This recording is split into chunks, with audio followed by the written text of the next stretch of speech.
अस्सलाम वालेकुम। आज मैं बना रही हूँ शामी कबाब। ये कबाब मैंने बग़ैर किसी चॉपर और सिल बट्टे के पीसे हैं। तो आप लोग ये रेसिपी रमज़ानों में अपनी ट्राई कीजिएगा। सहरी और इफ़्तार के लिए बहुत बेहतरीन डिश है। अगर आप लोगों को पसंद आए तो मेरे चैनल को सब्सक्राइब कीजिएगा, लाइक कीजिएगा और अपने कमेंट्स दीजिएगा। अब मैं अपनी रेसिपी का स्टार्ट करती हूँ। इसके लिए मैंने 1 केजी ये स्टेक लिया है जो पार्चे की शक्ल में है। आपके पास बोटियों की शक्ल में हो तो वो यूज़ कीजिएगा, लेकिन इस रेसिपी के लिए मैं आपको रिकमेंड करूँगी कि मिन्स यूज़ नहीं करना। अगर आपको रेशेदार कबाब चाहिए जिसमें कबाबों में रेशा आ रहा हो तो उसके लिए या तो फिलेट्स यूज़ करें इस तरह से जैसे पार्चे कटे हुए, या फिर बोटियाँ 1-1 इंच की जो बोटी है वो कटी हुई हो। चाहे आप मटन में बनाएं, चिकन में बनाएं, रेसिपी सेम है। मैं आज बीफ में बना रही हूँ, रमज़ानों के लिए बना के रख रही हूँ। बहुत अच्छी रेसिपी है, ट्राई कीजिएगा आप लोग, इंशाल्लाह आप लोगों को पसंद आएगी। इसके लिए मैंने 1 कप दाल को भिगो दिया था, 2 घंटे पहले तकरीबन भिगोया था, तो ये फूल गई है। ये चने की दाल है और इसको मैंने सोक कर लिया था। अगर आप ओवरनाइट सोक करना चाहें तो वो भी ठीक है, या एक एटलीस्ट 1 to 2 आवर तो आप इसको सोक ज़रूर करें। ये रेसिपी जो मैं बना रही हूँ शामी कबाब, वो चॉपर के बग़ैर या सिलबट्टे के बग़ैर मैं आपको शामी कबाब बना के दिखाऊंगी। इंशाल्लाह बहुत ही रेशेदार और मज़ेदार कबाब बनते हैं। शामी कबाब में जो मसाले जाएंगे वो उसका मैं आपको बताती हूँ। एक मैंने अनियन ली है, इसको मोटा मोटा काट लिया है। एक पूरा लहसुन है, ये मेरे पास फ्रोज़न लहसुन है, तो तकरीबन 10 से 12 जवे हैं। और 1 इंच का टुकड़ा अदरक का है। 2 टेबल स्पून सूखा धनिया है, साबित जाएगा ये इसके अंदर। उसके साथ 4 से 5 मेरे पास रेड चिलीज़ हैं, ये बड़े साइज़ की हैं। अगर आपके पास छोटी हो तो थोड़ी सी और इसमें ऐड कर लीजिएगा।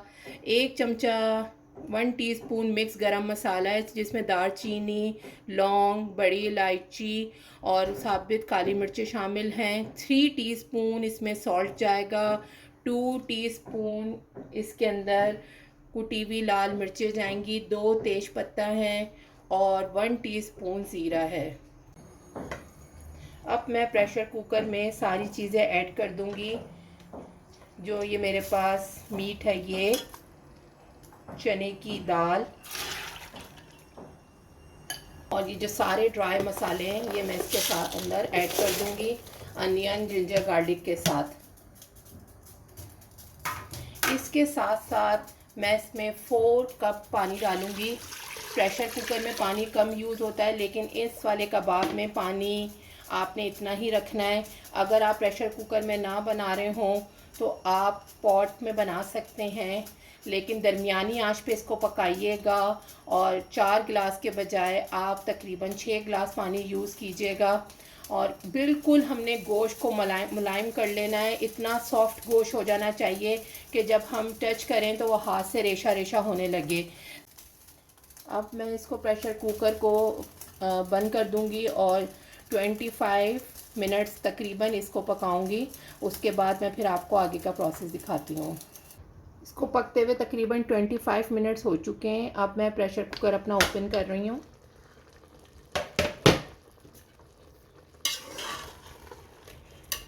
इसमें अभी थोड़ा सा पानी है, लेकिन हम उसको खुश्क कर लेंगे। चेक करूँगी कि मीट बिल्कुल गल गया है और उसके बाद हम जो पानी बाकी है उसको बिल्कुल हल्की आंच पे चूल्हे पे इसको खुश्क कर लेंगे।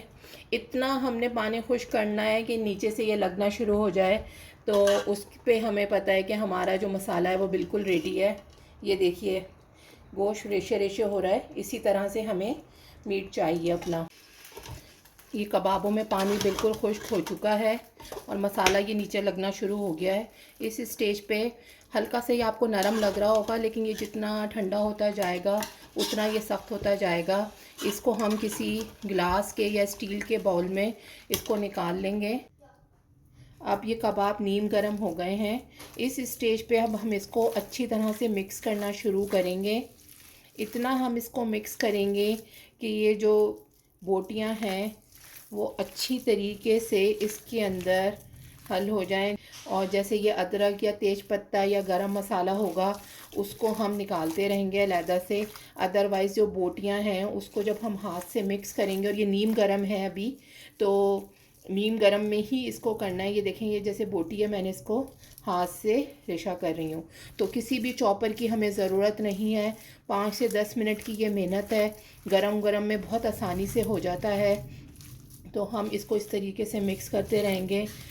इसके बाद हम इसके अंदर हरा मसाला मिक्स करेंगे। तो जब बिल्कुल ये ठंडा हो जाएगा उसके बाद इसमें प्याज, पुदीना, हरी मिर्चें हम ऐड करेंगे। तो इंशाल्लाह ताला प्याज पानी भी नहीं छोड़ेगी, और जो पुदीना है आपका वो काला भी नहीं पड़ेगा। ये हम 3 महीने तक कबाब फ्रीज़ कर सकते हैं आराम से। बिल्कुल जब फ्राई करो तो ये फ्रेश निकलते हैं। तो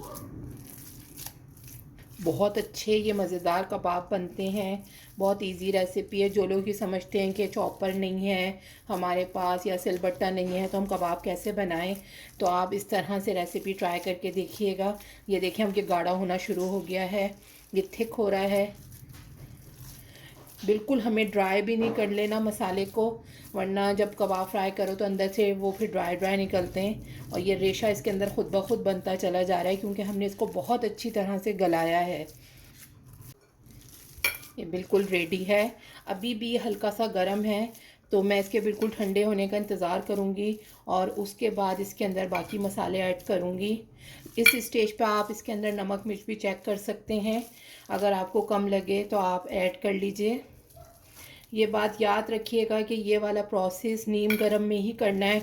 अगर ये मसाला ठंडा हो गया तो फिर ये इस तरह से बिल्कुल मैश नहीं होगा। तो जब ये नीम गरम हो, आपके हाथों पे हल्का सा लग रहा हो, जब भी आपने इसको इस तरीके से गूंदना है। कबाबों का जो मैंने मसाला तैयार किया था वो बिल्कुल ठंडा हो चुका है। मैंने इसको 2 घंटे के लिए फ्रिज में रख दिया था। तो आप ये देख सकते हैं कि ये कितना हार्ड हो चुका है। अब जब बिल्कुल ठंडा हो जाएगा उसके बाद हम इसमें हरा मसाला ऐड करेंगे। इसके लिए मैं एक बंच पूरा पुदीने का है, छोटा बंच, इसको बारीक काट के वो मैं इसमें ऐड करूँगी। अच्छी तरह से धो लीजिएगा, इसमें पुदीने में बहुत जो है मिट्टी होती है। उसके बाद मैंने 2 दरमियाने साइज़ की प्याज है उनको चॉप कर लिया है, और 7 से 8 ग्रीन चिलीज़ हैं उनको भी चॉप करके वो भी मैं इसके अंदर ऐड कर दूंगी। उसके बाद एक अंडा मैं इसके अंदर डालूंगी। मैं ऊपर से अंडा बहुत कम लगाती हूँ, मुझे जो है अंदर डाल के अंडा पसंद है। अगर आप चाहें तो कबाब बना के टिक्कियाँ जो फ्रीज़ हुई हुई होती हैं उसमें भी ऊपर से भी अंडा लगा सकते हैं। साथ मैं इसके अंदर 1 टीस्पून मैं इसके अंदर गरम मसाला डालूंगी पिसा हुआ। इसको फिर अच्छी तरह से मिक्स करेंगे। ये आपको लग रहा है कि ये आपने चॉपर से पिसा हुआ है या सिलबट्टे पे पिसा हुआ है, देख के हाथ से हमने इसको सिर्फ मिक्स किया था और कितना अच्छा सा ये पेस्ट हमारा तैयार हो गया है। इस स्टेज पर आकर आप इसका नमक मिर्च चेक कर सकते हैं। अगर आपको नमक कम लगे तो और ऐड कर लें, और ग्रीन चिलीज़ और डालना चाहें तो वो आपके ऊपर डिपेंड करता है कि आप लोगों को कितने चटपटे कबाब पसंद हैं। वैसे कबाब चटपटे ही अच्छे लगते हैं, थोड़े मसाले वाले। उसके बाद हम लोग इस तरह एक छोटी सी बॉल नुमा इसको लेंगे और इस तरह से इसकी टिक्कियाँ बनाएंगे। थोड़ा सा इस टाइम पे आपको ज़रा सा हार्ड प्रेस करना है ताकि ये जुड़ी जुड़ी सी टिक्कियाँ बने। जो साइज़ आपको पसंद हो उसके मुताबिक आप कबाबों की टिक्कियाँ बना सकते हैं।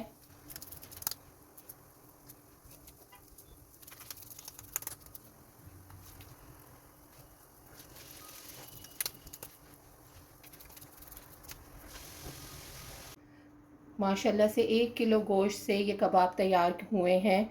ये मैं रमज़ानों के लिए बना के इनको फ्रीज़ कर रही हूँ। रमज़ानों की तैयारी थोड़े पहले से शुरू कर दिया करें ताकि जब रमज़ान स्टार्ट हो रहे हों तो आप लोग थकें ना। इंशाल्लाह मैं आपको रमज़ानों से पहले 2-3 तरह के कबाब बनाना सिखाऊंगी और उनको किस तरह फ्रीज़ करते हैं ताकि आप लोगों को रमज़ानों में ज़्यादा मेहनत ना करनी पड़े। उसके बाद कोई भी एयर टाइट कंटेनर लेके आपने इस तरह से उनकी लेयर्स लगानी है और कोशिश करें कि ट्रांसपेरेंट आपका कंटेनर हो, ताकि जब फ्रीज़ हुई हुई चीज़ होती है तो फ्रीज़र में इजीली देखना इजी होता है कि कौन सी चीज़ क्या है, या फिर इसको किसी भी कंटेनर को आप लेबल कर दें तो वो भी बहुत इजी हो जाता है। इस तरह से इसकी लेयर लगा के और मैं फिर कबाब फ्रीज़ करूँगी। प्लास्टिक कोई भी बिछा लें, साफ़ सुथरा प्लास्टिक लेके, और शॉपर है जो घर में शॉपर आते हैं उसको कट करके वो भी आप इसके ऊपर फिक्स कर सकते हैं, या फिर जो ग्लैड ट्रैप होती है वो भी लगा सकते हैं।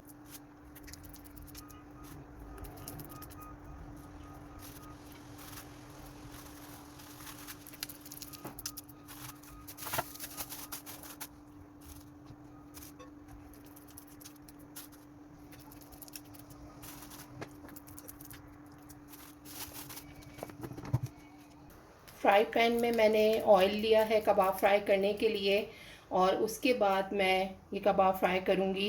ये मैं अंडे के बगैर आपको फ्राई करके दिखा रही हूँ। इंशाल्लाह ताला ये बहुत अच्छे बनते हैं अंडे के बगैर भी। अगर आप लोग बिगनर्स हैं और आप लोग चाह रहे हैं कि आपके कबाब ना टूटें तो आप फिर अंडे के साथ कर सकते हैं। अंडा फेंट के और अंडे के अंदर डिप करिए और उसके बाद इसके अंदर डालते रहें। अच्छा, जो मैं अंडे के बगैर ये कबाब बनाती हूँ, ये बिल्कुल मीडियम आंच पे मैं इनको सेकती हूँ। तो तेज़ी जल्दी वाला काम ना कीजिएगा, आराम से इनको फ्राई होने दीजिएगा।